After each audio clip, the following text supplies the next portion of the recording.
Welcome to a very special episode of Coffee Pump Podcast. Today we're shooting at the lovely Bao Box in Spring Valley. We have WiseTwo, who is a world-famous East African mural artist. Proud to say I've known him since my university days. He's been around the world to over 20 countries. His art has been stamped across walls, plethora of platforms all over. Now he's here with us live in studio. Wise, welcome to Coffee Pump. Thanks, bro. It's a different location. Know what you're used to? Yeah. We're no longer in the spare bedroom. Yeah. However, thank you for doing this. You're welcome. I want to start off by saying that your work inspires me. Yeah. I was never really into art.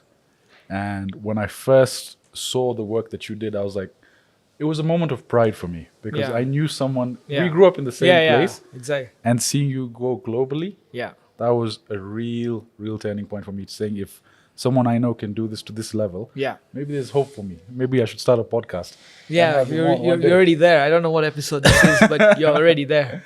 But it's good. Baby steps. I appreciate you taking the time to come on. Brother. Thank you. I want to start off by saying a lot of people ask me about the podcast Coffee Pump. Is it cars? Is it this? Is it that? Right. And even you asked me that, like, what's your niche? Yeah. To be honest, society in whole is so colorful. There's so many people. Right. Coffee Pump is just about who I'd like to have a coffee with. Right. Now, segueing into who you are. Right. For those that don't know you, Wise, maybe you could just give us a brief introduction into who you are. So, I'm based here. I'm born and raised here in Kenya. Been working in the streets for many years. So, initially my background has been, I don't know if I want to go really deep into it. Yeah. Because it's not a genealogy or a DNA thing. No, I mean, to really pinpoint, because I'm super Kenyan in that regard of you're a Nairobi boy. proper. Like, I've moved around. I've painted in locations where people are like, I don't think you want to go there. I've been in those areas. Right. High density areas. I've done artworks in there. So I wouldn't want to go before my art journey. Yes. I would go from the beginning of my art journey. In fact, that's a good point. Let's start at the very. So you're born in Nairobi. Yes. Zs Parents, were they also from Nairobi originally? No, they migrated from India from a long time ago. Okay. So we're like, if you look at it, Kenyan Indians. Yeah, Kenyan but I don't know Indians. if that term should exist. But this is my personal opinion. You are Kenyan. No, I completely agree You can with say, that. yeah. We don't like saying Kenyan Indians. Yeah, we are Kenyans. we learned that from an American perspective. So it's like, American Indian or those are, but no, Kenyan. So we both share that cultural background similarity in the fact that we both have Indian heritage. Yeah. However, what's very well known is within the Indian heritage is that you become accountants, you become businessmen, you Doctors, become doctors. lawyers. Street artist, that's off the reservation. So exactly. Where did that stem from? What are the early days like for you? So I did grow up in a very not very artistic, but an artistic kind of setting. Okay. Where I was exposed to like artworks of Metallica or comic books. If you see the Metallica T-shirts, Yes. they had some really dope graphics around that. So it was fun to copy that. When you're a kid, you're really into those kind of things. Screen printing, all of those things kind of had me gravitate towards those artistic concepts. Right. I did want to become something else. Of course, growing up, you always have ambition, a scientist or What did you want to be when you were growing up? a lawyer. My guy. Me too. But I do enjoy being not a lawyer, but I do enjoy reading about. Yeah. I read a lot, so it helps me to understand. I think there's one thing I did study law as well. So there's one thing that helped me to understand life was to study, to read, Right. to be able to know things and then gauge them for yourself. Right. So getting into art was just a perspective. Okay. Perspective shift. So I was like, okay, I cannot do this. Let me do something that's tangible. Right. So what I'm saying is comic books, artwork from metal bands that really inspired you. So you started sketching out on your own. Yeah. Started drawing. Yeah. I know you from university. Yeah. Right. So from law, you went into maybe something similar, international relations. Yeah, which does dabble yes, into exactly. that. It's similar because it has similar concepts to it, but this is more like international relations is just a fancier word, I think, for public relations. Yes. But it's international, so you're dealing with clients from, I don't know, Cuba or the US, or well, I wouldn't say clients, but it's, different nation states. Yes. So it has these rules that govern these different nation states. That was very enticing to me because I do like the international vibe to it. And I Yes. was also very curious about what's going on in the world. Right. So what best way to pursue, And I'd started just, I mean, so at that time, in your early days in university, were you practicing art, like for commercial purposes, or was it just for yourself? It was just for myself. It wasn't a commercial purpose thing in the sense that I wanted to make this a full-time thing. Yeah. It was just for kicks, literally, just Something you were doing on the side just as a have hobby. fun with it. Okay. Just keep painting. I think because I had so much time on my hands, Yeah. I was studying, but other people in school were also studying. They're studying too hard. And I was like, why are you studying too hard, bro? Everything is there. Just watch the videos, watch the news, Yeah.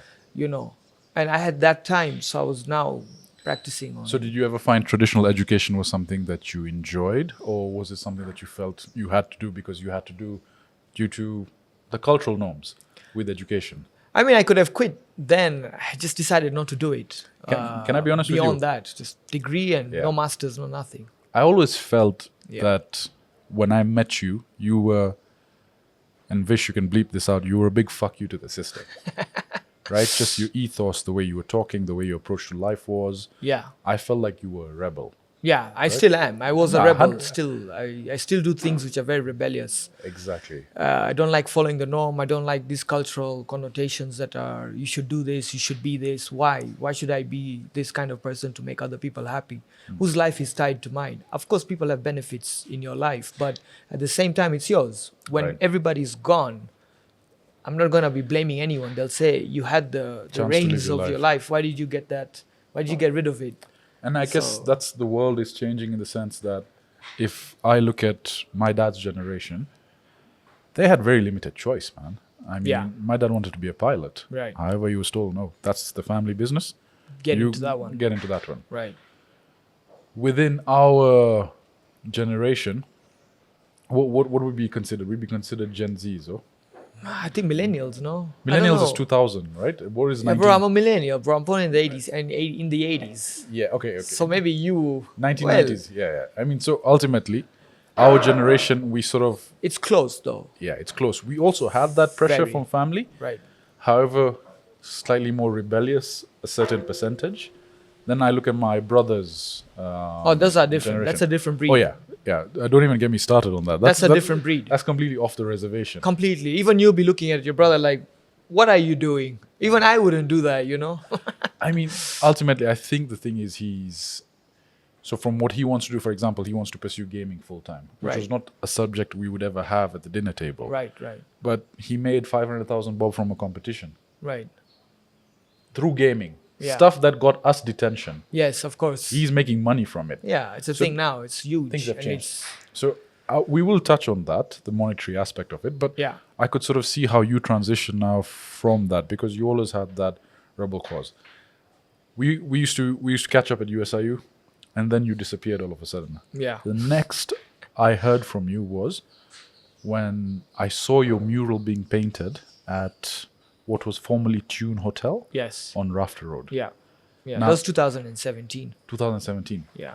Talk to me between USIU and then what happened in between that got you now to painting one of if it's the largest East African mural. Yeah, to date, I would say, but there are other larger murals that are, well, I wouldn't say as large as that because it was a task trying to just get there. Right. But to get to that level, I had to travel a lot. I had to paint in different parts of the world Yeah. just to build that portfolio. I think for me, my work is very different. I think just for artists, it's different. You have to be able to go out there and paint. The more you paint, the more you mileage have you in have. your portfolio, the thicker the portfolio, right? Yeah. Because if you have nothing to show, there's no way you can tell people I'm experienced to do so and so. Right. So it reached that level because I did travel. I went to New York. I went to Canada. I went to Europe as well. I did some You've been murals to in 20 Africa. plus countries where you are 20 plus, yes. all over the Yes, world. Yes. And I mean, on Wise's website, we'll share just an image of his collection all around the world. I mean, you've done South America, Yeah. You've done Europe, you've done North America, you've done several places in Africa. I done Australia also. I paint in Australia as well, yeah. I paint also in Southeast Asia. Anything in Asia Pacific? No, not yet. Not yet. right. It's that's one of the I would like to go on that side, Yeah. but it's also a mission because I have a Kenyan passport. It's not the best in the world, Okay. but okay. I can still make it happen. Right. That is the thing. It's not that you're trying to shit on the passport. It's that it is bad for what it is. Oh, by the way, yeah, but let's you have let's to just make it admit, happen. Kenyan passports. Now imagine the situation. You and I are in a movie. Yeah. Let's say we're chasing a romantic counterpart of ours. Yeah. And she's like, no, I don't love you. I'm rushing to the airport. I'm going off to another country. Yeah. If we had British passports, I would follow. we'd follow her. Now with Kenyan Hypothetically. passports, hypothetically, You wait for a month. by the time you for figure your out visa. she's married, It's over. She's kid is already coming. Exactly. the visa processes in Kenya take too long, Bana. All our romantic hopes Yeah. sit with you guys. Can you fix it, please? Yes. There you go. Segueing back. Yeah. But it's true. It is true. But you have to make it happen somehow, right? Yeah. There's maybe married someone to with a European passport, but that's a whole different conversation. That's the thing. So it's I don't know. But for me, I feel like when I'm traveling and I'm moving around, I don't focus too much on that aspect of that life. Yeah. I focus on how am I going to get to this place. And I have done it. I've done visa appointments, crazy ones. I did a visa appointment to go to Colombia in the US. How was that? It was hectic. 'Cause Paperwork? A lot? a lot of paperwork. Also, they told me that you cannot apply from the US. You have to apply from your country of residency, which is, and I'm like, I cannot do that. But I did show them that I have a 5-year visa, and they said, okay, yeah, that could make sense that you live here. And I said, yeah, I do, and then there you go. So you just have to play the system in such a way that makes sense. Yeah. I Because guess, it's kind of illegal or unfair that you have to go all the way back home just to apply a visa, and you're right there, Los Angeles to California, to Los Angeles to Bogota is right there. Yeah. It's one stop, you're there. It doesn't make sense going all the way back home. It doesn't, exactly. Reflecting on your art, I do see the African influence. However, since I've known you, I've seen a lot of it shift towards very vibrant colors, very art that you would sort of see in South America.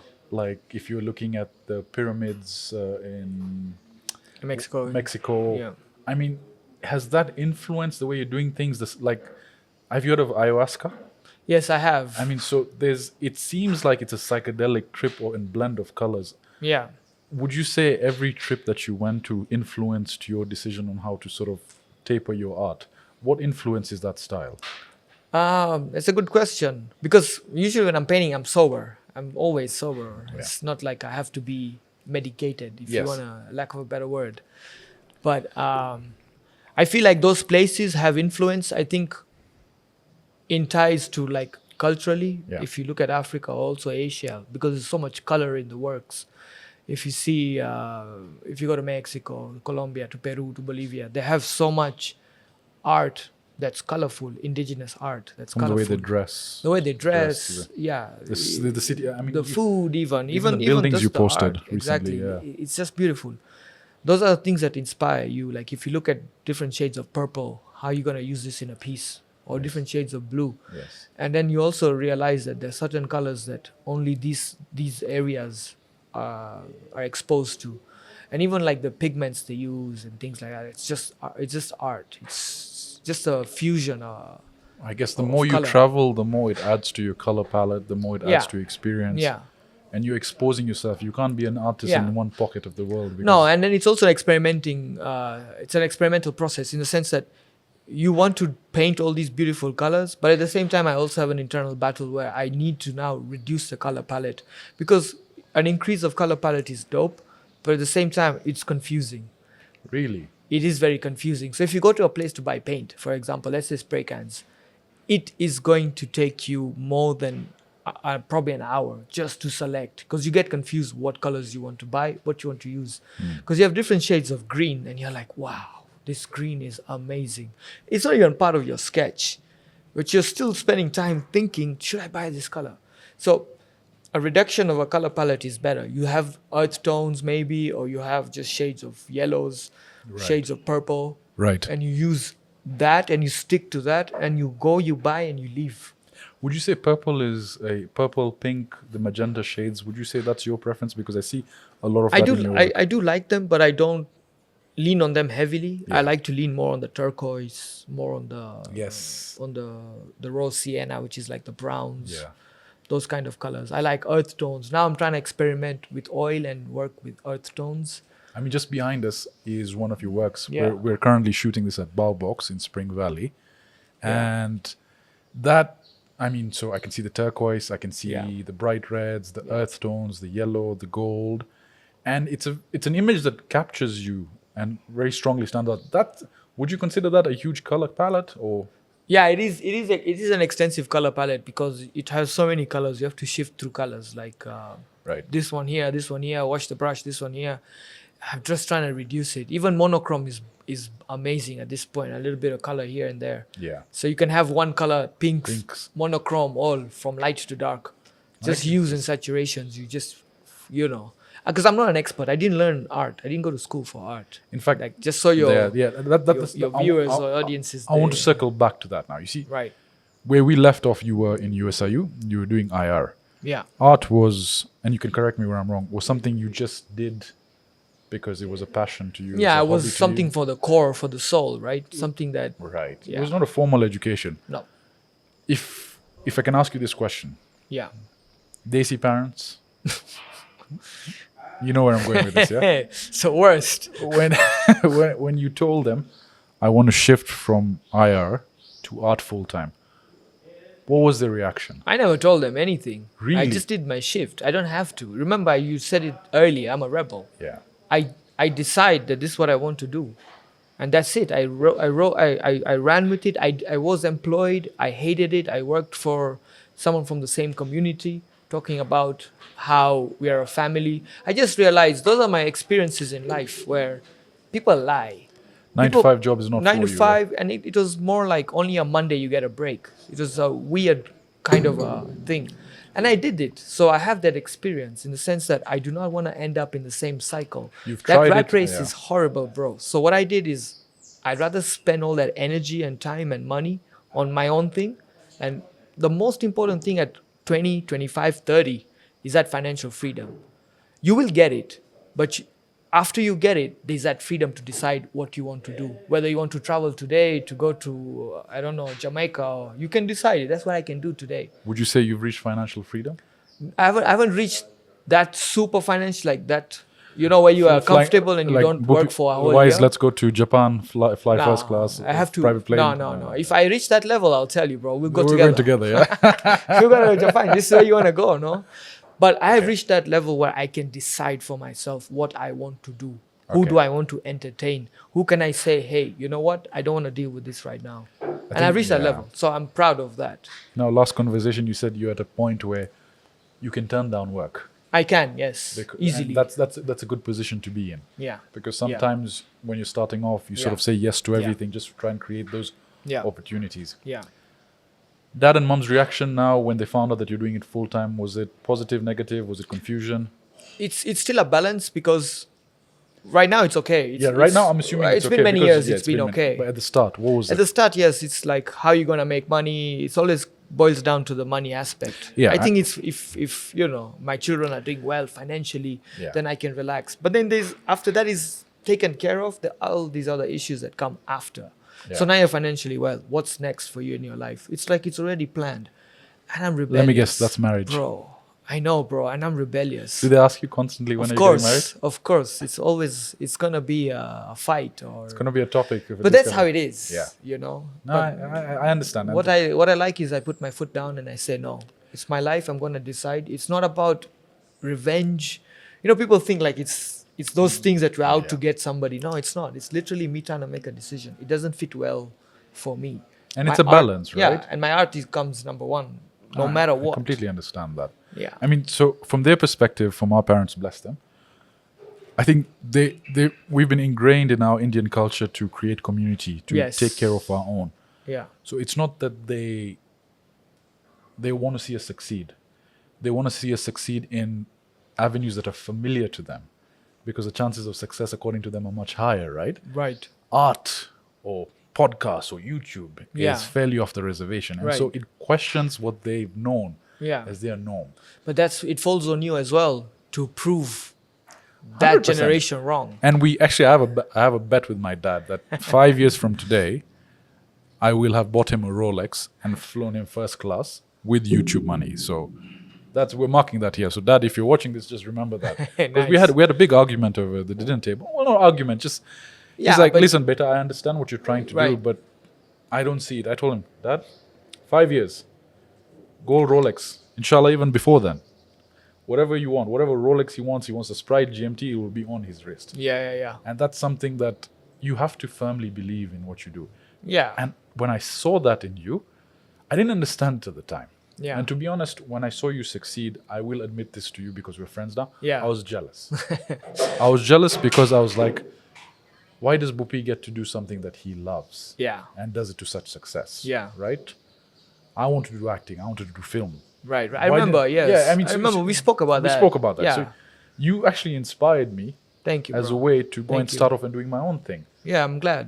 I understand we come from very similar backgrounds. Yeah, of course. There is that stuff, but at the end of it, we're not doing it to dissuade our parents. We're doing it to actually improve their lifestyle, Yeah. improve our lifestyles, improve what we want. Yeah, right? but it's still your life in the sense that if it's shaking your core and making you passionate every day you wake up and you're like, I want to do this. Like, yeah, I'm sure you wake up and you're like, I have this podcast with me Yeah, or with someone else, and you're like, this is gonna be dope, and that shakes you up and you're like, I want to give in 120% or 500%. I don't know what it is. It's much better, I would say, this is my opinion.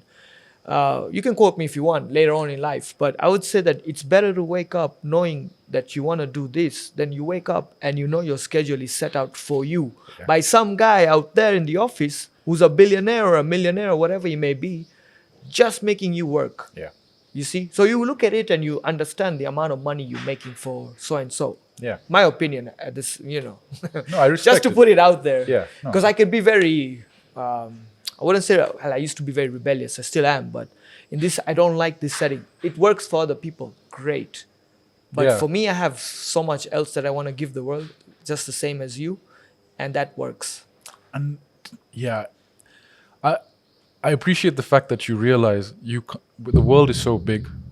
There's so many different cultures, people, opinion, views, experiences to have.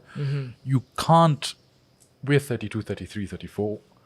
You can't spend 30 years in a place and No. say you've experienced it all. You need to go out there. You need to experience different cultures, different It's views, the different worst thing opinions. ever. But anyway. And it adds to who you are as a person, right? Right. Just traveling, getting out of your comfort zone. So that's one thing I would say is, even if you're happy with your 9-to-5 job, Yeah. take your savings, go beyond the borders of Kenya. I mean, go Uganda, go Tanzania. Yeah. Just don't even think about Europe for now. Start off small. No, even just within Kenya, there are amazing places that you can Yes. discover. Yes, by the like way. I just recently went to Samburu. How was that? Amazing. I've been there twice. My second time I went. It's beautiful. I've never been there. It's If you see it in terms of just when you do a game drive, for example, yeah, you see the colors. I'm an artist. You're an artist as well. And you see color. yeah, You understand that this is what you may use in your color palette. That works. You see? it gives you that visual inspiration, right? Yes. So, But this is your country. You if we can explore that, because a lot of guys go to Mara and all these other spots, which is good. yeah, But there are other untapped resources. Samburu is one, yes, sure. There's so many. I don't know all of them, but it's worth going. true. I agree, 100%. The beauty is beyond the confinement of Nairobi. Yeah. If you'll Yeah. allow me to segue now back, Yeah, again, for sure. the career aspect from monetary, all right? I know money is not a big thing to you, and it's very prevalent to me that it's not. However, there must have been a decision where you were like, okay, I'm making money from this. Yeah. Let me go into it full time. When Yeah. was that? Was that in USIU? And like, what type of work were you doing? After. It's a good question. Money, I wouldn't say it is my primary reason when Yeah. I started. It's still not my primary reason. What I've realized is in anything that you're supposed to do, whatever it may be, martial arts, podcasts, painting, collection of cars, it's the passion. That drives your skill, your techniques, your everything that you have to do. The money is a byproduct. People look at you as somebody who's crafted this skill for many years. And they'll call you in and say, hey, Sajid, you know what? I have this much money. Can you come and give us a lecture on how to make amazing podcasts? Or Wise, I have this much. Can you come and give us a lecture or give us a masterclass? They've already seen that work. So I've always shifted it the other way around.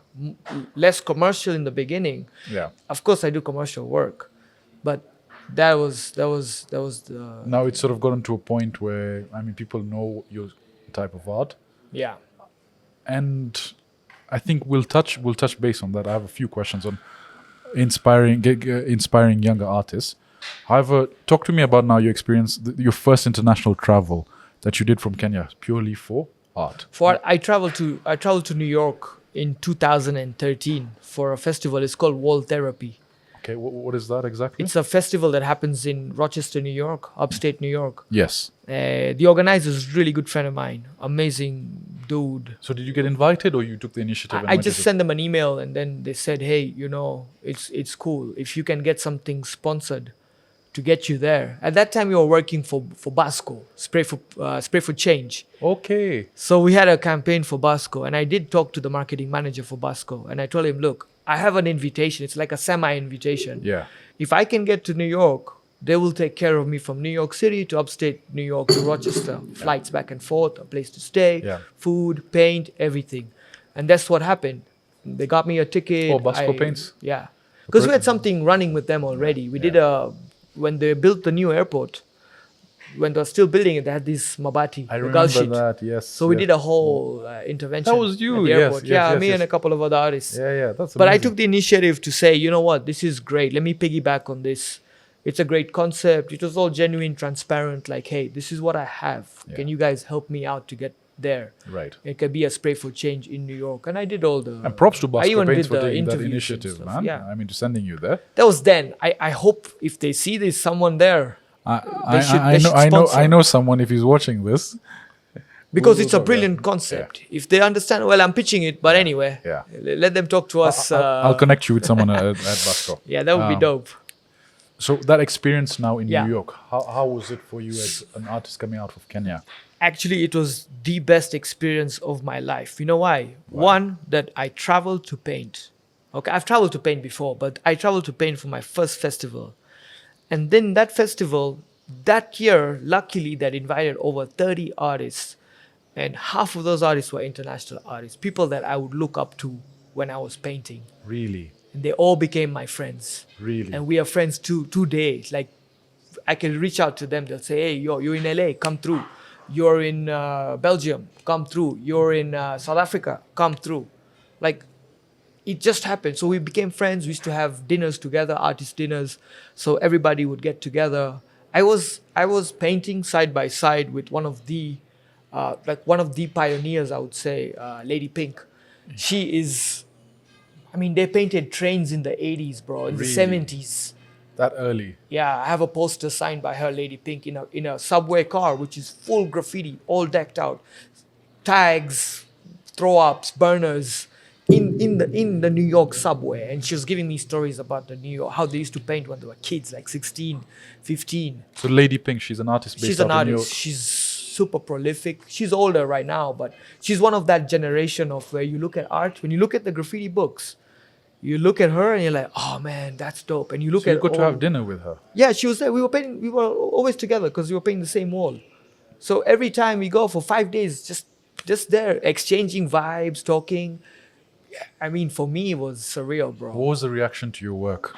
They loved it. They said it's a different style. We like the pattern work. We like how you use the mask, how you use your cultural connotations in the work. Very subtle. So it was overwhelmingly positive feedback It was for you. beautiful, man. What did you feel inside when... I loved it. Bro, I made friends. Like, it was crazy. I think it was the best experience I've had. You have to remember also, because you're painting with people who are seasoned painters. For you, it's a big wall. It's a task. For them, it's like, walk in the park. Yeah. Sunday fun day, you know?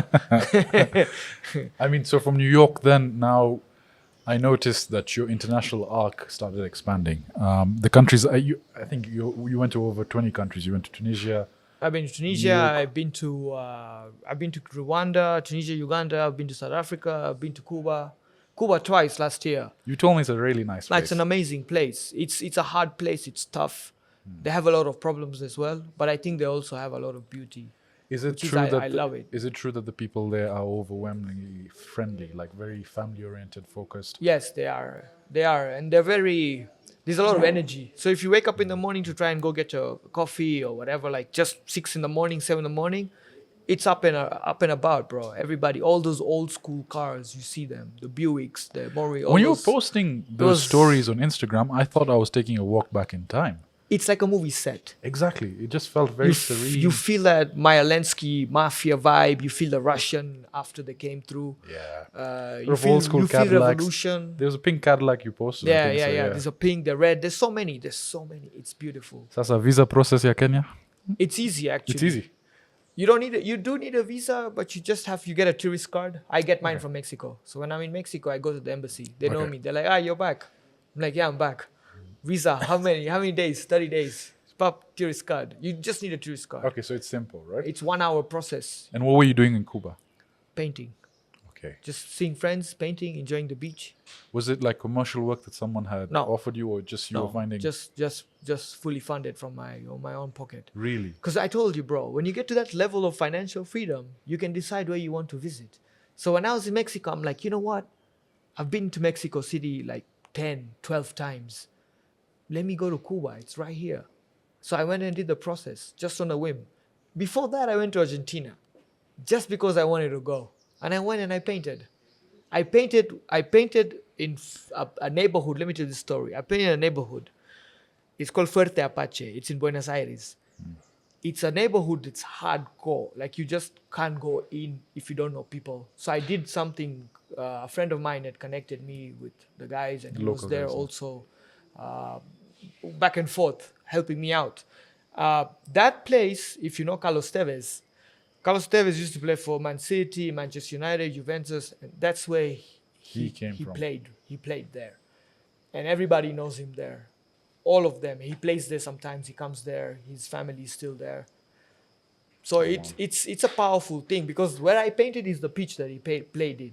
It's called El Apache. And I know the guys really well, because I did a long stretch mural for them. El Apache, a guy holding a football like this with the national flower of Argentina, with the sun, but I painted it as a mask. I've seen that on your. Is it on? It's on your website. It's on the website, yeah. No, it's on the website. It's on. I haven't put that on the website yet, but it's on IG.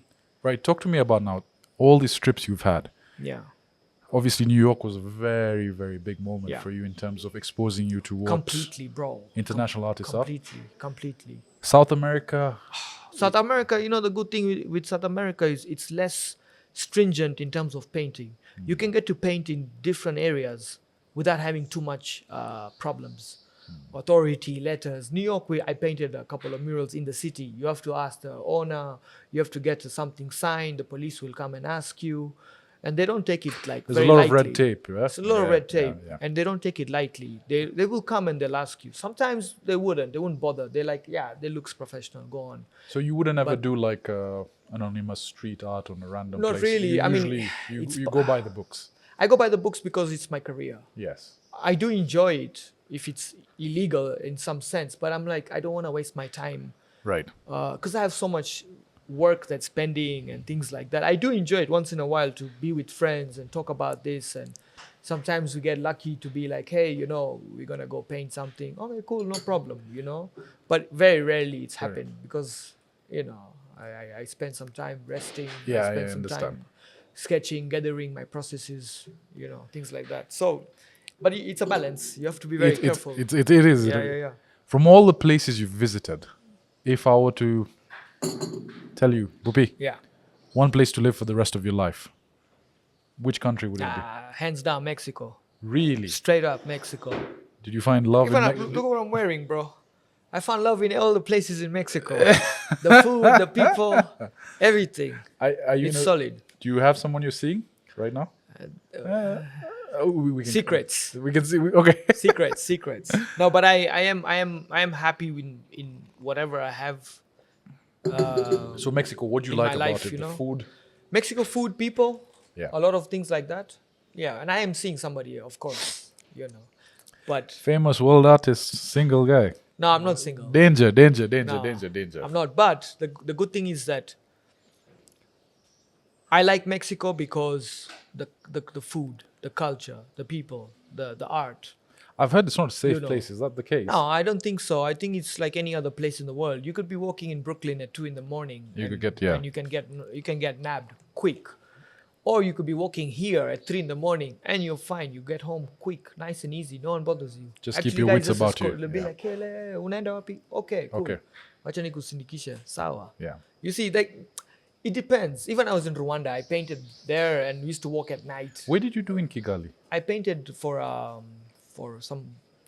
It was like a project. Okay. Okay. Yeah, and then I went back and I did something for another project. It was a commercial one. Okay. Just nice. It was good because we were a bunch of friends trying to, get something good going on. Yeah, I'll be going to Kigali soon, so I wouldn't mind going to check Kigali out is your nice, work. Yeah. but I think if I was to compare, Nairobi 20 million times over. I feel because I'm from here, we're fast paced. Things are moving for us. Yeah. Kigali, it'll be a shift of pace. It's If a you're bit- good with it, it's nice. Yeah, it's not for everyone. So the first It's not time I for went there, everybody. I will say my first experience in Rwanda was how disciplined the Boda Boda Riders are. Very, and it's Compared to our illegal guys if- over here. Yes, it's illegal if they Hey. play a game here and there. It's very illegal. It's like they would stop at red lights. Yes. They would wait for the red lights to go green. You and have then to go. wear a helmet. One guy on the bike, and it's always the bikes. You Yeah, use Boda the Boda bikes Riders. everywhere. Jamal go over your car, kufika huko. Hey, Bro, you're wacha. taking a left turn, and he's still trying to get you from the other side. You're like, hey, come on, man. So what ended up happening was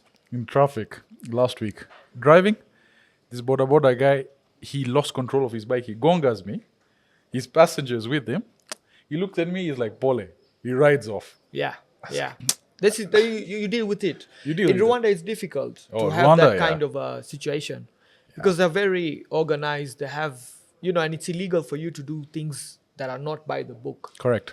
And it's heavy, and I like that actually. And even the city is clean. It's nice. It's safe. At night they have these soldiers in the bushes. Yeah, which is, I mean, which is crazy. And I it's saw that, I crazy, was yeah, like, yeah. what?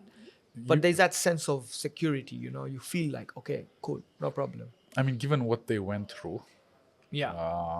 in the early years, 94. in 94, 94. I would not be surprised that they have such a military-based grasp on it. Yeah. Yeah. Though I will give credit to Kigali, it has come very far. It has, yes. From culturally, infrastructure-wise, from business commerce even size, as a and as a from hub. art, even from Even art from the scene. arts, it's still growing. I wouldn't Yeah. give it so much emphasis on it, like it has reached that level where you can say, "Wow, they're on the world stage." But it's better than it was in 10 Exactly, years ago, right? Yeah. it's growing, which is a beautiful thing. Right. The growth has to be there, So one of the things I wanted to ask you about, Kenyan street art, Yeah, right? yeah, I think through my employment circles, yeah, I noticed a whole world of art that I was not very familiar to. yeah, People are now buying art as investment items yeah, because of the chance that if an artist blows, it appreciates. So you buy a piece for 40,000 bob, for example. yeah, And people look at it and like, okay, it's decent. However, the artist becomes world renowned and that 40,000 bob piece becomes 4 million bob. yeah, It can even be 10 million bob. yeah, yeah. I've seen a lot of artists in Kenya blow up. So would you say there is definitely a career path for people to sort of focus on going into art full time? Because most of the artists that I've met are probably in and out. Yeah. 9 to 5 job, they do this part time. Yeah, yeah. Would you say that norm is shifting right now? Yeah, I maybe because the thing is that art requires you to be dedicated full time. Like, this is, of course, at the same. That's what I did for my career. Yeah. But for the collectors, the thing is for the collectors, if you're focusing on people buying your art only predominantly just for the purchase part, you may not become. You will be frustrated. Because you feel like your art's been devalued or you feel like you're not good for the industry, the market. Because if it becomes a commodity, then it becomes more of I'm making art to sell. I've had that experience Right. of people selling specific art for a specific audience that represents a specific thing for Africa. We are not that. And if you see that in Europe, most artists from different parts of the continent here in Africa sell the same thing, bro. From Cameroon to Nigeria to Kenya, it's the same thing. I'm against that. That's me, my opinion. I don't care. But at the same time, it's like you're selling it for a market. You're not making art because it kind of moves you or you want to experiment. Because for me, I'm not an artist that works in the studio all the time. Right. I work in the streets as well. Yeah. So I do understand how to tap into that resource. You see, I'm painting in those environments. But there is a market, yes, of course. But it's niche. It depends on what you want to achieve or what you have to offer. Right. But would you say it's very restricted in how you can sell your art in Kenya? Are there funnels, or is it like it's getting better, actually. There are many galleries coming up. People are getting involved. Maybe let me rephrase the question. Right. I'm an up and coming artist. Yeah. I want to make it a full-time career. Obviously, I need bread to eat and live.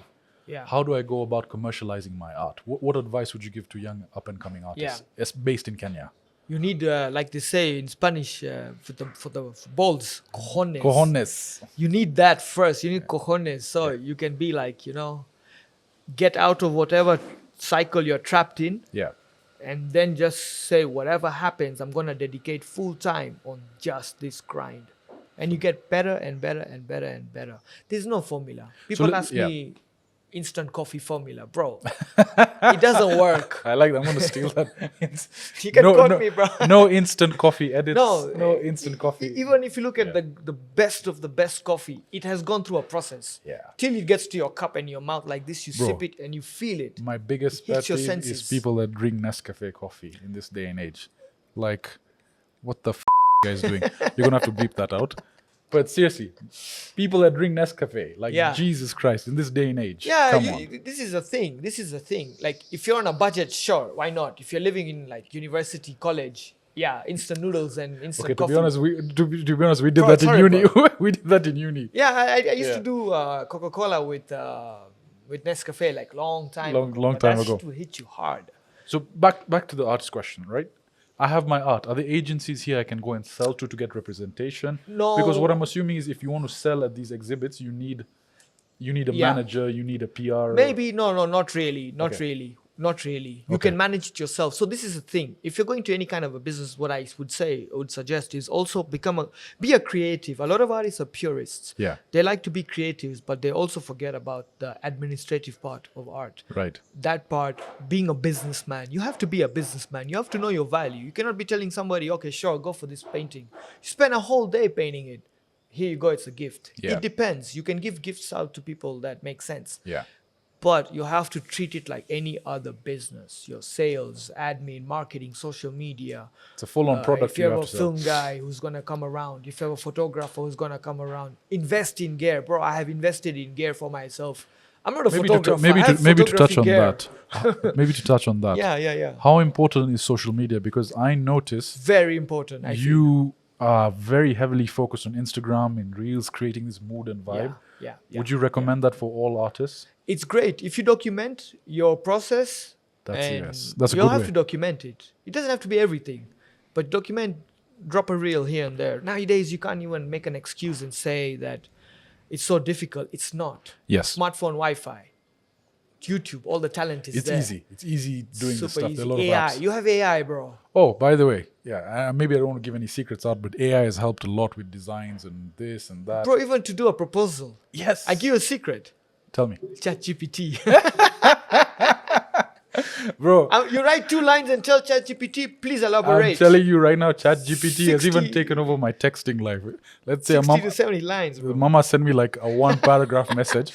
I literally copy-pasted into ChatGPT. Yeah, and said, reply as someone who was emotionally involved. Yes. They gave me a response. I sent it to her. Yeah. It worked. It works like a charm. And if you find like people, like trolls fighting with you You online, might need to edit that part out, Vish. Yeah. You already did a lot of things.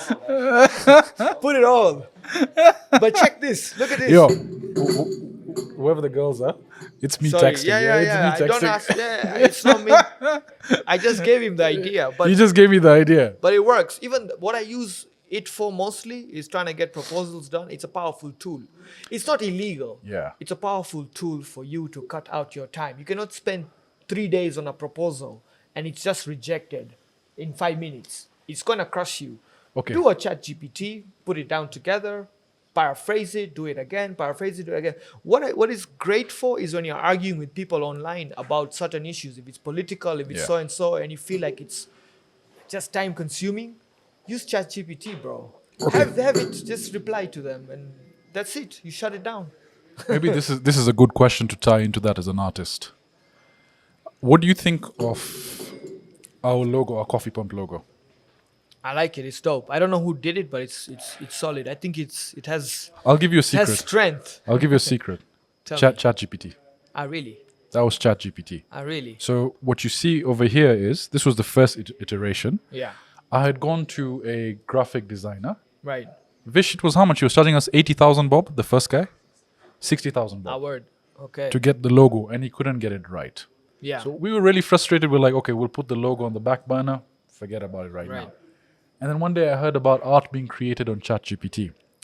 And this art basically represents a scene from Predator where Arnold Schwarzenegger... Yeah, and the other guy, exactly, he just passed away. Forgot his name. I'm forgetting. The character that played Apollo Creed. Yeah, Apollo Creed, right. But I forget his name. I'm forgetting his name. But that scene. And I described to ChatGPT, I want them shaking muscular arms over a cup of coffee.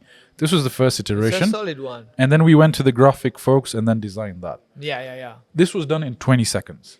Yeah, dope. See? And it was done for $20 a month. Now, the threat to artists such as yourself, Yes, that's a threat, but is AI a big threat to artists? it's a threat, but it's also not a threat in the sense that AI can be a tool, like a crutch, can Yeah. help artists like get to a larger audience, expand their work, expand the tools of success. Yeah. But one thing that makes an artist is soul. AI has no soul. So if you see a lot of things that are being painted or created using AI, Mid-Journey, ChatGPT, those kind of things, it makes sense that you use that as a guide, but at the same time, what's lacking is soul. You see what I mean? Like, if I paint a Frida Kahlo, for example, okay, a painting of Frida Kahlo, very famous. There's so much AI around that, so many positioning concepts, whatever you want to think about, it's there. But if you give it to an artist, what are you going to find? Brushstrokes, soul, story, timing. I mean, so many things that makes you connect with it. AI wouldn't. It'll be easy for you. This is for people who are not artistic, bro. If you No, want I to understand. put I completely a vinyl in your office, Yeah. go to AI, sure. I completely understand that. You see, you would not know this was made by AI Yeah. unless I told you. Yeah. Now, from a commercial perspective, this AI is going to put so many people out of business. In And that level, yes. Now imagine this, right? Yeah. I want to make monetary revenue streams from art. Okay. Yeah. And I know people like this neon 70s Miami Vice kind of thing. Right. I create a bunch of art on AI, Right. hundreds of digital footprints, Of course. post them online and sell. Yeah, you can do that. And let's say it hits off, all right? And then There's you also become- the licensing around AI. Who I- does it belong to now? and it's a very great term. But the thing is, that's promoting now content that would take you hours, or if not days, to design in sort of Yeah, that's Seconds, true. you Like know? I said, it's always good to use it as a crutch. yeah. The creative part, because also AI works on your prompts. You can be a Correct. very silly man and just do some silly prompts. Yeah. You get the most silliest artwork out there. Yeah. But if you know exactly how to prompt it, you're gonna get it. No, I understand. So it's just something that we need to be fully aware of. It is something that I feel is drastically changing the world. Yeah, And I think it's a threat to everyone's businesses, right? it is. From editors to salespeople to Screenwriters. artists to screenwriters. Everybody. I think maybe the only place AI will not be a threat to is hotels, because hotels, in the sense that you still need a place to go and stay, restaurants and so on and so forth. But that's a whole different topic. That's a whole different topic. Well, especially when it comes to the creative edge, Yeah. you will have that risk. Yes, there is that risk. Right. So what I Even want. for academics, bro. I Yeah. know people doing papers on AI, like It's on insane. ChatGPT. Yeah. Like where was that when we were doing that in school, in university? I would have Bro, needed that. I would have crushed the papers. 3.8 GPA, man. Straight forward. It's 4.2. the extra 2 for being very innovative. Do you mind telling me what your GPA was? 3.3, I think. Really? Yeah. So you're a fucking smart guy. No, bro, that was I don't average. even want to say my I'm an GPA. average dude, bro. 3.3. 3.3 is not bad, man. 3.3. Bro. Yeah, because I failed a couple, bro. I did a project paper. I got an F. I never gave it in. Then I did it the next year. I graduated twice, 2013 and 2014, and I was not even there for my graduation. Yeah, I remember. You remember how many concentrations I had to change from? Nah, bro. It's not an excuse, but my GPA was But you much finished less. that. That's the bottom I line. finished, but it was much less. Like my GPA wasn't anything to brag home about. 1.5? No, I'm not a mjinga. That's why it's coffee pump now at 1.5. it's horrible. That's why you had that conversation with your dad. Beta, what's going on? It wasn't that bad, right? Yeah, it was yeah, less yeah. than 3, but not too far off from That's 3. not bad. Right?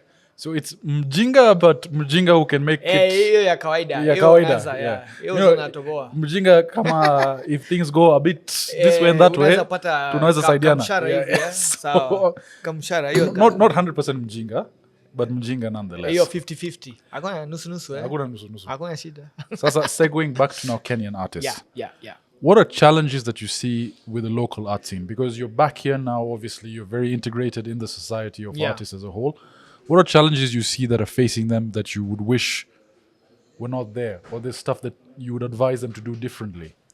I think the most important thing for artists is to value your work. Value is very important. So because valuation in terms of how much you would charge? not in terms of charging, in terms of how much it's dear to you. Yeah. Because everything is a process. Correct. Picasso did paintings which you would say are not valuable, but he valued most of his stuff. Maybe he didn't. Yes. But the fact that he was in that process was the valuation, English. We're talking about valuation. Mind if I ask you a personal question? Yeah, tell me. What's the most expensive piece of art you have that you've sold or will sell? I can't say right now, bro. When I sell it. Okay. But Let I have work that ranges from, let's say, $800 can go. This is just canvas work. Tuko Kenya bana, wachana charging in dollars. $800 to $10,000. Okay. But if you now convert, Is there coffee from discount we get? yeah, sure, In Kenya shillings, eh? of course. Okay, sawa. That's There's something, we've got a challenge at the end of it, we'll talk about it. We'll do it. Let's see who wins the challenge. So more on that, obviously. Value Your work. Yeah. I think humility is also very important because I've dealt with artists here Yeah. who have come after me, and they paint a few murals, they do a few commissions, and they get very proud, very They get comfortable. big-headed. No, Yeah. very arrogant. Like they are the shit, you know. Yeah. There are a few artists, not only here, they're there in the Globally. world. But I'm not going to talk about the world because I don't live there. Yeah. I live here. I'm born and raised here. I worked here. I've hustled here. I've put my work here. I put my hours. I got my flowers. I did a lot of work here. So I do understand how the system works. I do understand who respects who and how the game is played, you know. And I see that a lot. So the humility part is also important. Of course, you cannot be humble to everybody. There has to be a level of where your ego comes into play, right? Clients, hard-headed clients, cheap clients who want you to paint the entire building but gives you $1,000. You look at him and tell him, bro, you know what? This is toothpick money, bro. I think we know someone familiar. There are a lot of people I know. Yeah. Yes, of course. I'm dealing with somebody also currently, but it's okay. But those are all those conversations. So I would say maybe another issue is, as a population who's interested in art, we're not willing to pay what it's actually worth. But that's why you have to educate them. You have to tell them, look, other countries are doing it. If Rwanda is able to get some artists done, it's an example. I'm not sure what's their setup. Yeah. But South Africa, for example, South Africa is, if you want to make all the headquarters, all these, not headquarters, but all these head offices that you talk about of big brands, they're not in Kenya, they're not in Egypt, they're in South Africa, they're in Joburg, they're in Cape Town.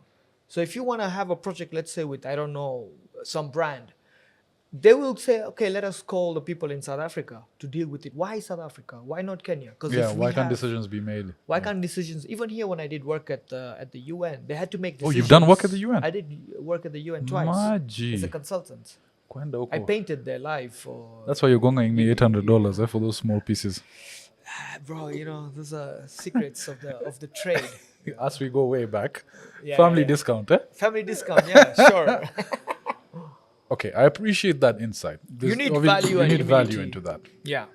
In terms of future prospects, like, do you think art schools make a difference? I know I've seen a lot more of them come up. Yeah. But you obviously don't have a formal education. No, I don't. But do you think someone who went through that educational level to study art and become an artist, do you think there's anything wrong with that? No, there's nothing wrong with that. Actually, it's a beautiful process. The thing is, what I love about art, if you go to art school, is you get to learn each and every medium. Then you can decide what medium fits your When style. you mean by medium, you mean by graffiti, graffiti, water. if it's murals, mural, right. watercolor painting, oil painting, acrylic painting, graphite. What is acrylic painting? You're using plastic paint, which is from the tube, that is mixable with water or with other mediums. And Right. then you have oil as well, which has a different kind of medium Right. to mix with. Okay. Which are all great. Which are all great, right? School allows you to experiment that and do something dope about it. Would you ever move to another style? I'm experimenting with watercolor and oil at this point. Okay. I'm painting murals, less of those at this moment, but I love painting murals, bro. Would you do custom work for a client, for example? Yeah, 100%. Like, for example, if I come to you and I tell Yeah, you, 100%. I want neon pink sakura flowers Done. on a samurai. Done. That's done. Yeah. You know who that is? Who's that? It's from Bleach, the character. I'm forgetting his name. Okay, I know it, the animation, not the anime. Yeah, we'll put his name here. Yeah. Yeah. You've not watched Bleach? I haven't watched Bleach either. I haven't watched Let Bleach. me be honest with you. All these kids that are here saying, "Oh, we used to watch manga," I'm the one who started this The trend, funny eh? thing, I don't like manga. I think manga started in Kenya because of me. I don't like manga, so that's don't why like we're that not stuff? friends anymore now. Okay, I haven't watched really? I haven't watched Dragon Ball Z. to be That one honest. I watched. Hey, how many times are you gonna call me an idiot today? As many times as I need to! Idiot! Yes, you see. Okay, That's I'll the watch that OG. now. I think Akira passed away. What's his name? Yeah, he passed away. What's So it? to honor him, I will watch the series as afresh Word. with my virgin eyes that have been tattered. But By Bleach. By Bleach. They've been bleached. bro, Bleach as an anime. So here's the concept. Basically, Yeah. you I don't want to tatter it. I don't want to butcher it. So don't eat me in the comments. But however, the concept is they're the sole. Actually, I'm fucking it up right now. But anyway, the cool concept is you have a sword, right? The sword has a Shikai and a Bankai level 1 and level 2. Bro, and just some of the level 2s in these swords and the fights, guy, In Bleach. in Yeah. Bleach, bro. I'll check it out. I do enjoy it. I'm not a big fan of manga or anime. I'm honest about Get into it. But I do like certain things. I like the dark ones. One anime I've been told by my sister that does not watch anime is one? Attack on Titan. I haven't seen She's like, Sajid, I have never liked this cartoon stuff that you watch, Yeah. but Attack on Titan was something that Yeah. I could not wait just to get to the next episode. Right. This is my sister Right. who used to chap on me when I used to play PlayStation. And Now anything she's- with anime. Now she's watching she's Attack on suggesting, Titan. So recommending things to you. I would suggest watching that. I'll check it. Attack on Titan. Attack on Titan. Yeah, there's So- some I would like. Yeah, those ones are, but I like the dark ones. You know, the like I just watched the Last Airbender, which is like the series, the what do you call it, the live action. one. The last The Airbender. story is dope, concepts are dope, but it's not dark for me. I need the darkness. You see, Death Note. It makes sense. Death Note would be nice for you. Those are the ones that I would like. Yeah, to watch watch Death Note. There's some crazy. Yeah. It depends on your level of dark. Eh? Yeah. So we'll talk about that because I don't want to embarrass you on the podcast. Now, we obviously said your valuation of art. We've talked about what challenges they're facing. Yeah. You're back in Kenya. Yeah. Let's look at your 5-year plan. Yeah. What does Wise want to do? What's your next step for WiseTwo? I don't know, bro. Like I have no solid plans. The thing with me right now is that I'm traveling, painting. I have one solid plan that I want to be in one place where I can set up a studio and work from there. Yeah. I'm focusing more on studio work as well, Right. murals as well. But this is my plan. I don't have this grandiose thing of trying to go to, I don't know, the moon to have an artwork there. I don't know. People have those dreams. That's dope.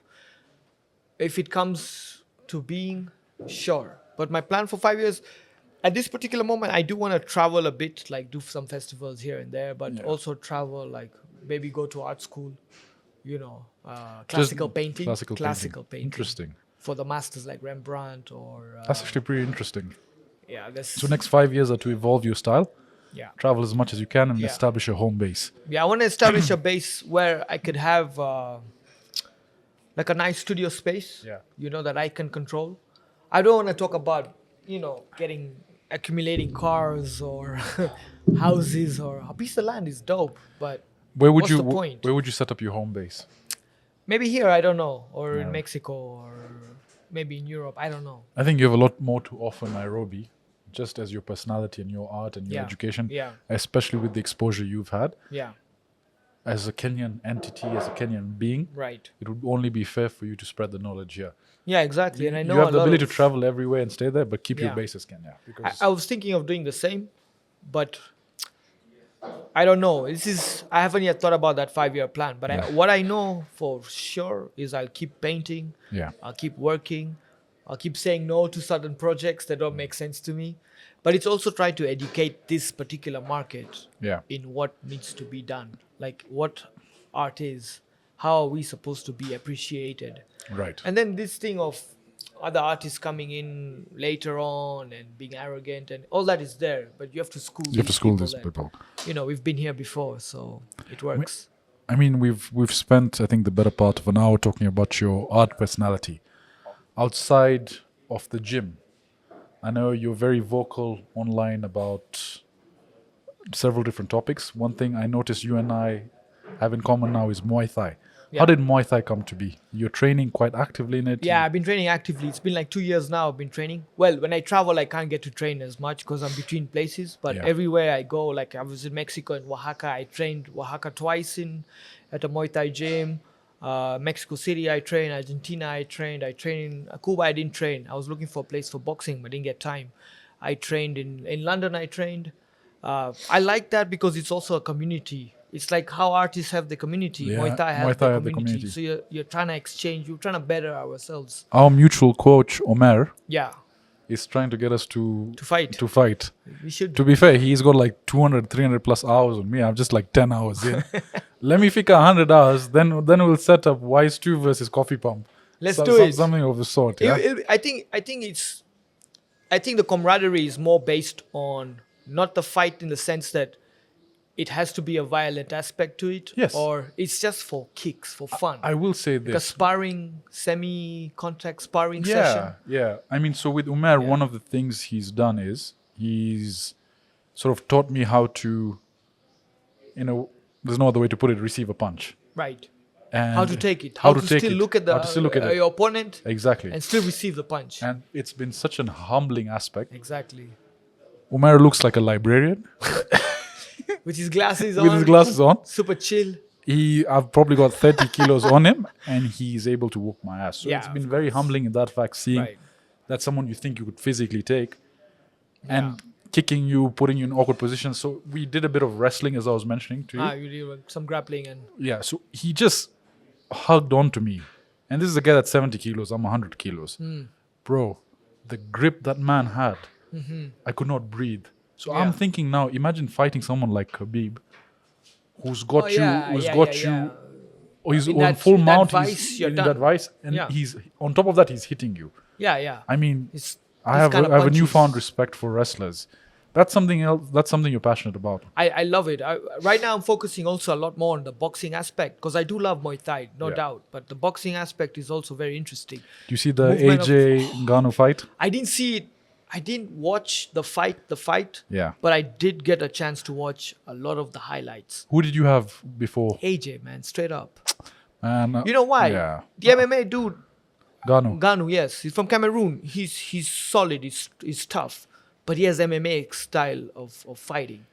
But have you noticed how... Joshua is different. But have you seen how Ngannou gave Fury trouble? He did. And so imagine now if Fury were to face Joshua. The question is, would it be that same level of competence Joshua showed in this fight and be able to take Fury down? I'm not a pro there, but I think Anthony Joshua is... I think he packs a punch. Kid's solid, man. And he's humble too. Like when you hear him talk about, he was asked about in this particular interview, do you think you'll be able to get a knockout? And he said something very easy. He said, no, knockouts come naturally. I'm not looking. He said it. He's not looking for it. It comes naturally. If it's organic, it I comes. appreciate it comes. his personality and his came. demeanor. Yeah. And it came. And it came in such a big But way. he knew it why it came.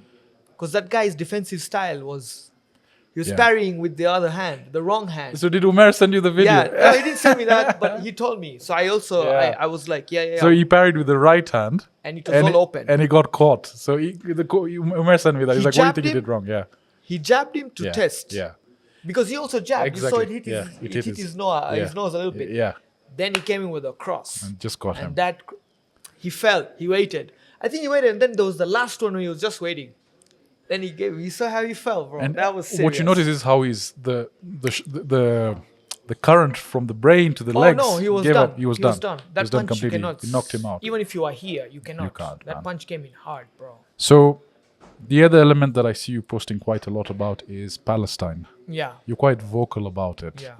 Why is that? Where did that stem from? I'm assuming it's because of the international relations, and just, I guess, if you're human and you have any sense at all. Yeah. The thing I don't like is that people think it's a religious conflict. It's not. It's not. It's not. They've been living to.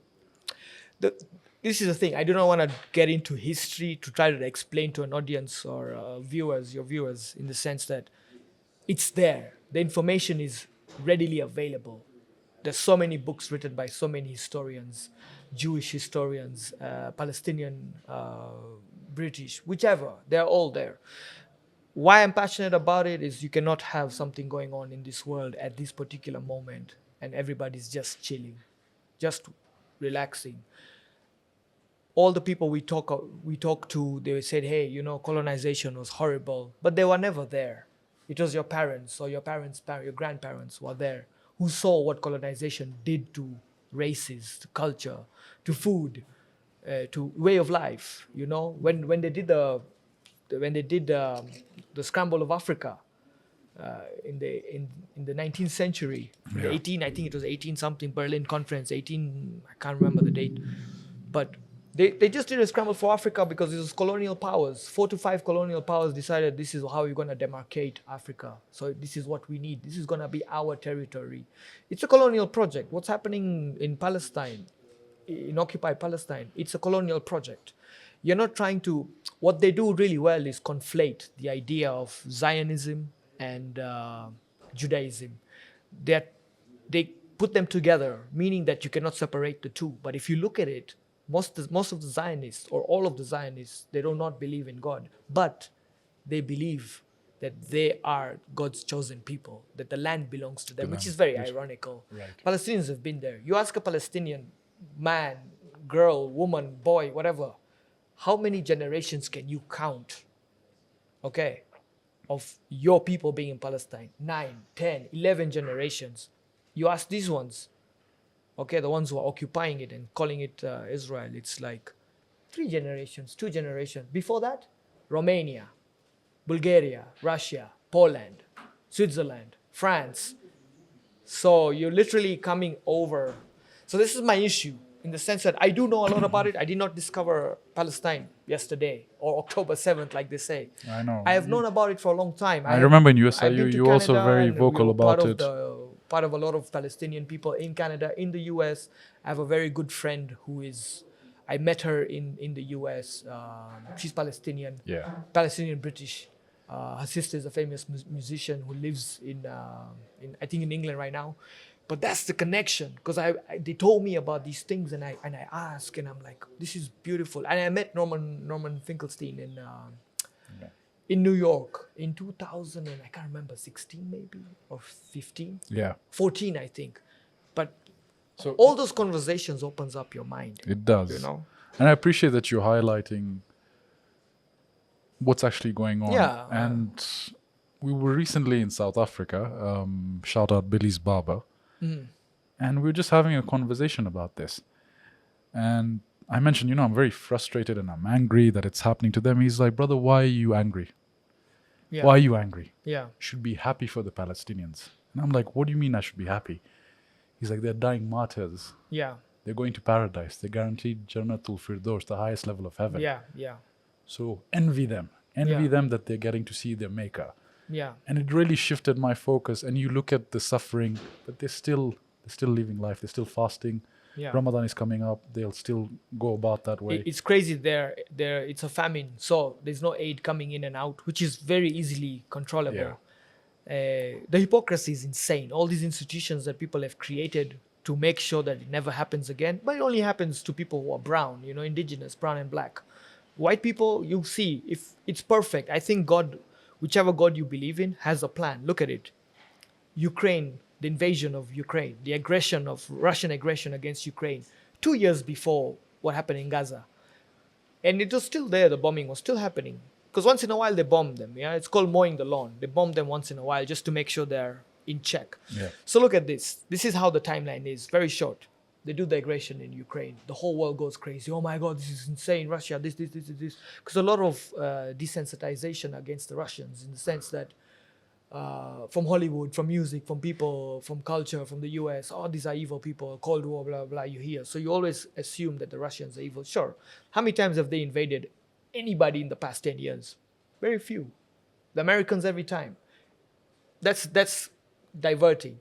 So it happens, and then you see now all the things that you were talking about, the people in the administration in the US, European Union, they're saying this is a war crime, it's a genocide, this happens in Gaza. Yeah. Everybody has It's a excuses. tonal shift, yeah. Everybody has excuses. The same people have the same institutions, have excuses. I'm That's not a how scientist. everyone's turning a blind eye to it. I'm not passionate in that sense where I'm going to be pro this, pro that. It's pro facts. Yeah. You see them, you know what they are. The propaganda is insane. Why do you think apartheid South Africa collapsed after 56 years? It's because it was too expensive to maintain an apartheid system. You have to pay too much. You have to pay your ads. Propaganda is very expensive. And if you look at the bottom line, for anywhere in the world, it's money. People do things because of money. Not because I'm passionate about saving, like Bush said, saving the Iraqis from themselves. Bro, they don't need saving. They were fine. Right. Look at it what it is now. The insurgencies, Afghanistan, they did 20 years. And now what happened? They gave it back. So you see, these are the things that you see. And it's just being a political scientist, if you want to say that. International relations, sure. It's not that I have a cause. It's look at what it is. You fight that neocolonialism, the imperialism. You talk about it. You say, these are your institutions. But why are they only selected for selected people? That's unfair. Should be for everybody. I agree. That's the issue. I mean, look, ultimately, we're a small podcast. We don't have much of an audience, but anyone that can raise awareness, maybe someone listens to this and it changes an opinion, which has a butterfly effect. Yeah, read. eventually The something- most important thing is read. Just be educated. Just read. Just be aware of what's going on. Yeah, it'll be a free Palestine for sure. But read, like, just so you have that knowledge. Knowledge is power. Correct. And you have the right knowledge from the right people. Forget the propaganda. There's so many books around it. Yeah. But if you can truly read and research, and don't say it's a complicated issue. It's not, bro. not. It's just because it's a plethora of information. There are resolutions, there are books, there are Jewish people that have been living in Palestine, in the Middle East before the Zionist project. Yeah. They've lived in Iraq. There are stories in Iraq of ministers being Jewish, helping the Iraqi economy financially. You know, in Turkey, in Iran also, you say the enemies of Israel. No. They're not. They're just enemies of the Zionist project, colonialism. I'll leave it at this note. The Palestinians themselves have said it. They've said it. This has nothing to do with a Jewish entity or of that sort. It's occupation, it's colonization. If it was Syria, if it was Lebanon, this is now I'm paraphrasing. It was Syria, Lebanon, Egypt, Turkey that came to invade the lands of Palestine. We will still fight. Because this is our land. Correct. We live and die there. We do not have a right to live and go to the US or go to Europe. We die on the land. That's what we know. Olive trees are older than the whole generation there, bro. Generations. Some olive trees date back to the time of Jesus Christ. Olive trees, bro. That's powerful. When you hear those kind of things, man. You know And how I'm we not said... I'm not a Muslim too. That's but what I'm saying. Think about it. A lot of people are afraid of the monetary repercussions of I don't talking care. about this. I've lost and clients already. So the fact that you have big cojones, as we said, Big to talk about this. cojones. I appreciate that, Yeah, brother. no, anytime, bro. That's for me. That cause is very. It touches deep. It's special, Yeah. and it's just unfair when you see that. You know. It's been. I think. Look, overall, I'm happy this podcast got us to reconnect again. Yeah, likewise. Because you were a friend that disappeared and then came Yeah, back, yeah. and I'm hoping. I went to build a career, bro. Yeah, it's all right, man. I'm happy. I you went to did see so. the world. You've inspired us. Yeah. I think you have so much more to offer all of us. Thank you. This has been a great insight into your works, into your personality, into who WiseTwo is. We're hoping to have you back on the podcast Yeah, soon. for sure, man. We appreciate everything you're doing, man. You keep doing what you're No, doing. thank you. I appreciate the platform. The Yeah. conversation. At least giving me that voice. Anytime, bro. And I wish you like all the best for the coffee pump. I appreciate it, my G. Yeah, anytime, bro. Guys, this has been a special episode of Coffee Pump. We'll catch you on the next one. But before that, Right, WiseTwo. Yeah. So we're at Bao Box, Yes. and there are a lot of games that we can play. Right. We want to do a new segment on this channel where we challenge the guests. Okay. Now you Okay. decide what the prize is, what the loser does, what the winner does. So, so you're gonna play darts, We're right? gonna play darts, yeah. Okay, cool. So, if I win, Yeah. you have to buy a piece, an artwork. Of course, like we talked about. Family discount. price, Family yes. discount, yeah. Yes. Done. If I lose, which most likely I will, so I'm just gonna say I could do for you a nice digital artwork. Okay. My interpretation of Coffee Pump podcast. I'm That can be my game. gift to you. I'm game. What do you think? So you're purposely losing today? eh? Purposely. Okay. Bro, it's easier. I need the money, so I'm gonna win. I need Either the money. way, I always told you I'm buying your art. Didn't I tell you that? Yeah. Right now, But now it's a good reason to right get now it. I'm like Sound. hundreds of thousands in debt. That's fine. We'll add more. We'll add more I think debt. it's We'll good. add more debt. Add yeah. more blessings Done. to it. So have you played darts before? I have played, yes. Where, Bana? Have you never played darts? Bao Box, Vishesh, the head of marketing. That's correct, right? Creative director. Creative director. So you can say creative director of Bao Box is with us today. He's the one that's granted us the space, brother. We really appreciate You're it. welcome. It's nice Thank to you so have much. you guys. Even I know I've been knowing Bupi for a while now. This Yeah. guy, the one who's gongang everyone in art too. Yeah. Me.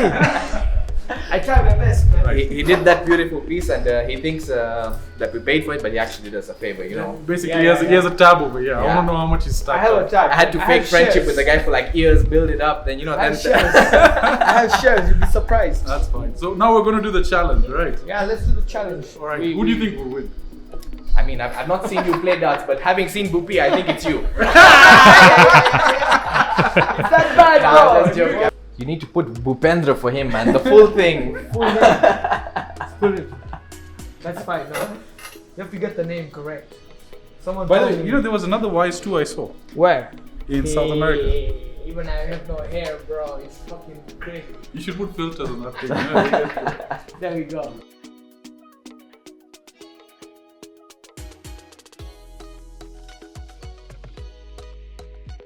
So we didn't talk about it. If we draw, what happens? Then I get something. This guy is like a 2. That one you get it, bro. Oh man.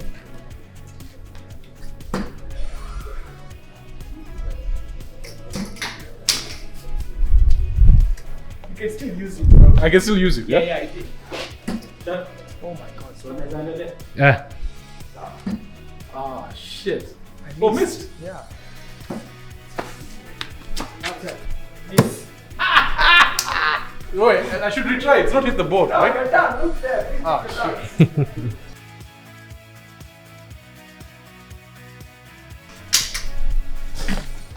Bro, behind the red line. Come Right on. there. Come on, baby. This is for all the marbles. So close. It's 2, the famous WiseTwo. Bro, I have 3 points, man. Where's this number 4?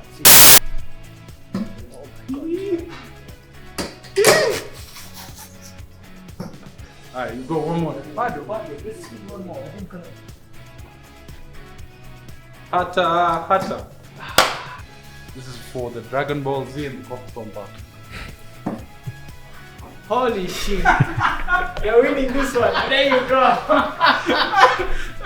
Nice. Yeah! Nice. We're getting world famous art, eh? Yeah. No, it's It's okay. okay. Still. Is this the end? We're gonna play more. No, this is the end now. Only this we're playing. Yeah, this is all. Yeah. I was preparing myself for round 2. This is enough to rob you. Go for it. That counts, yeah? It doesn't. Zero. It counts. It's registered. I can still go.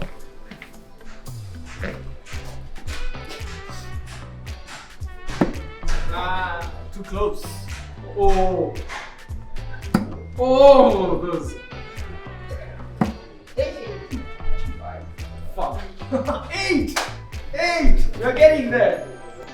So we were both millennials at one point in our past lives, eh? Hey, bro, that time the Jugo was checking in. Now I don't know. Ah, fuck.